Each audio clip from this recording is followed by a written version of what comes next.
Pada ajang balap rally era tahun 90-an, tahun ini sering sekali disebut sebagai salah satu era paling liar dan paling ikonik dalam sejarah balap rally dunia. Yang mana pada masa itu, World Rally Championship sudah dipenuhi oleh pertarungan sengit antara pabrikan-pabrikan besar asal Jepang dan juga Eropa. Di masa itu, selain tim pabrikan besar saling bertarung sengit di trek balap, rally era 90-an juga bukanlah ajang balap yang hanya fokus mencari soal siapa tim balap yang memiliki mobil paling cepat ketika di lintasan balap. Tetapi di masa itu, ajang balap rally juga menjadi sebuah ajang balap yang sangat ikonik, karena pabrikan Jepang dan juga Eropa saling mengeluarkan mobil-mobil ikonik milik mereka di lintasan balap, yang membuat WRC era 90-an adalah era keemasan WRC dalam sepanjang sejarah. Tapi kalau kita sedang ngomongin tentang kejayaan World Rally Championship pada era 90-an, kayaknya semua ini tidak akan lengkap kalau kita menyebut nama Mitsubishi di era tersebut. Yang mana pabrikan asal Jepang dengan logo 3 berlian ini pernah menjadi salah satu kekuatan paling menakutkan di dunia rally. Bahkan pada masanya, Mitsubishi bisa membuat tim-tim besar seperti Subaru, Ford, Toyota, sampai Peugeot harus bekerja ekstra keras hanya untuk mengalahkan mereka. Dan era keemasan Mitsubishi ini dimulai ketika mereka menemukan kombinasi sempurna antara mobil Lancer Evolution dan seorang pembalap jenius yang bernama Tommy Mäkinen. Di mana bersama mobil-mobil Evolution generasi awal yaitu Evo 3 sampai dengan Evolution 6, Mitsubishi berhasil meraih 4 gelar juara dunia pembalap secara beruntun dari tahun 96 sampai 99. Dan karena pada masa itu nama Lancer Evolution langsung identik dengan kemenangan. Mobil ini juga langsung terkenal menjadi mobil yang sangat tangguh, cepat, brutal, dan mampu melibas berbagai medan mulai dari aspal Monte Carlo, salju Swedia, sampai jalur bebatu ekstrim di Safari Rally Kenya.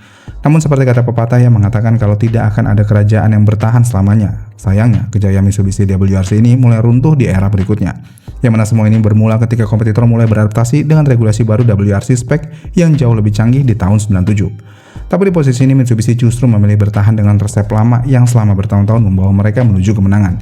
Dan keputusan tersebut awalnya terlihat cerdas dan juga masuk akal. Karena dengan Lancer Evolution yang sudah terbukti bisa mendapatkan 4 juara dunia berturut-turut, hal ini tentu aja membuat Mitsubishi masih percaya diri dengan mobil balap yang mereka miliki.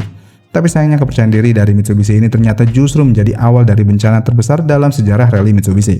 Karena di regulasi baru ini, WRC sudah membebaskan semua tim pabrikan untuk modifikasi mobil mereka tanpa kewajiban memproduksi versi jalan rayanya dalam jumlah banyak atau homologasi. Dan ketika pabrikan lain leluasa membangun mobil yang memang dikhususkan untuk balap, di posisi ini Mitsubishi yang masih berusaha menggunakan sasis grup A yang sudah usang demi mempertahankan DNA Lancer Evolution, yang ngebuat para insinyur mereka akhirnya mengalami keterbatasan dalam merancang suspensi dan geometri bodi dibandingkan kompetitor. Dan puncak dari bencana itu adalah ketika lahirnya Mitsubishi Lancer Evolution 7 WRC untuk mencoba melawan rival-rivalnya di era-era WRC spek. Dan saking gagalnya mobil ini, banyak penggemar rally yang menganggap mobil ini sebagai mobil paling gagal yang pernah dibuat Mitsubishi untuk ajang World Rally Championship. Namun, bagaimana bisa mobil Lancer Evo 7 WRC ini menjadi mobil yang cukup gagal dalam sejarah Mitsubishi ini di WRC?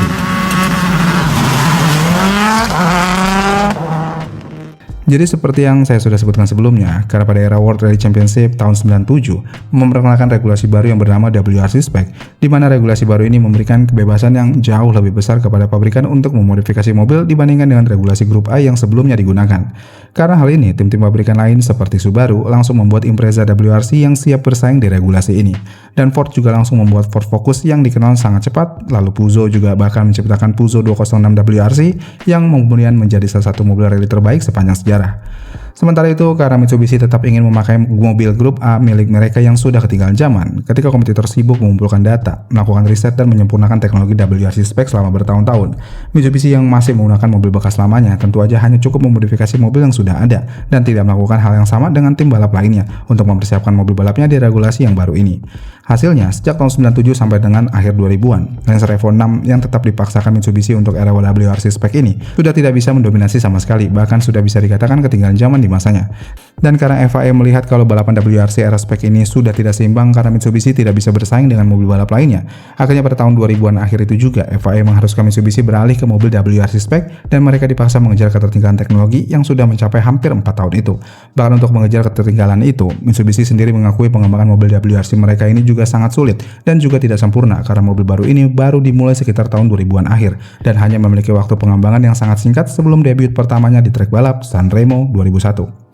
Lalu dengan hasil terburu-buru ini akhirnya lahir mobil baru yang bernama Mitsubishi Lancer Evolution 7, yang mana karena ini adalah proyek buru-buru dari Mitsubishi, Evo 7 WRC ini langsung dibangun menggunakan basis sasis dari Lancer Kedia. Dan karena hal itu, Evo 7 WRC ini tentu aja langsung sangat berbeda dengan Evo generasi sebelumnya yang terasa kompak dan agresif. Dan semua ini bisa terjadi karena Kedia memiliki karakter sedan keluarga yang lebih besar dan lebih nyaman. Dengan hal yang ada, mobil Evo 7 ini tentu aja langsung kesulitan bersaing dengan Peugeot 206 WRC yang saat itu terkenal sangat lincah karena bodinya yang kecil. Dan Evo 7 ini juga sangat kesulitan bersaing dengan rival utamanya yaitu Subaru Impreza WRC yang dikenal memiliki keseimbangan yang luar biasa. Dengan kondisi seperti ini, tim Rally Art bahkan harus melakukan pengembangan aerodinamika besar-besaran supaya mobil ini tetap mampu bersaing.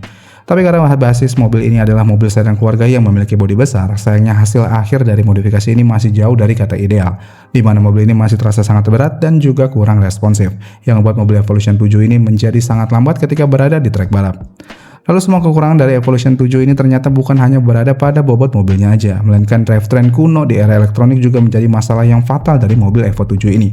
Yang mana di regulasi ini, hal ini memungkinkan tim pabrikan untuk menggunakan diferensial aktif di bagian depan, tengah, ataupun belakang.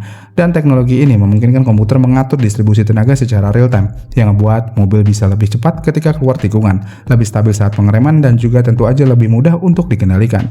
Dan saat pabrikan lain mulai menggunakan aktif diferensial elektronik yang sangat canggih, lucunya Mitsubishi justru tetap mempertahankan penggerak roda dengan sistem yang lama, dan semua ini bisa terjadi karena dengan waktu pengembangan yang diberikan hanya 1 tahun.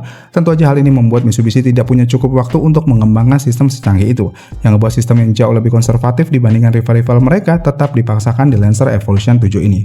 Dan karena hal yang ada, mobil balap ini menjadi sangat bergantung pada teknik left foot braking ketika berada di tikungan. Dan sayangnya hanya pengemudinya yang benar-benar memahami karakter mobil ini aja seperti Tommy Mäkinen yang mampu melakukan hal tersebut. Dan ketika Mäkinen hengkang ke tim Subaru pada akhir musim 2001, Mitsubishi otomatis langsung kehilangan pembalap yang paling memahami karakter mobil tersebut. Lalu sebagai pengganti Tommy Mäkinen, Mitsubishi langsung merekrut 2 pembalap yang memiliki nama besar di saat itu, yaitu Francois Delessure dan Alistair McRae untuk mengendarai Evo 7 ini. Tapi sayangnya walaupun 2 pembalap itu memiliki nama besar di ajang balap WRC, mereka tetap sangat kesulitan beradaptasi dengan Evo 7 ini karena memiliki penggerak roda teknologi yang jadul. Bahkan Delessure pernah mengakui harus berjuang memahami karakteristik unik mobil tersebut sepanjang musim pertama mereka di Mitsubishi. Tapi semua kesulitan dari mobil ini menjadi semakin diperburuk dengan adanya reliabilitas yang sangat buruk, yang mana gangguan elektrikal dan juga permasalahan transmisi dari mobil ini sering muncul ketika balapan. Bahkan selama masa pengembangannya, Mitsubishi berkali-kali mengalami kegagalan finish atau DNF yang merusak peluang mereka meraih poin. Dan di kondisi ini tentu aja membuat para pembalap kehilangan kepercayaan diri ketika balapan, dan tim juga mulai kehilangan arah dalam pengembangan mobil balapnya.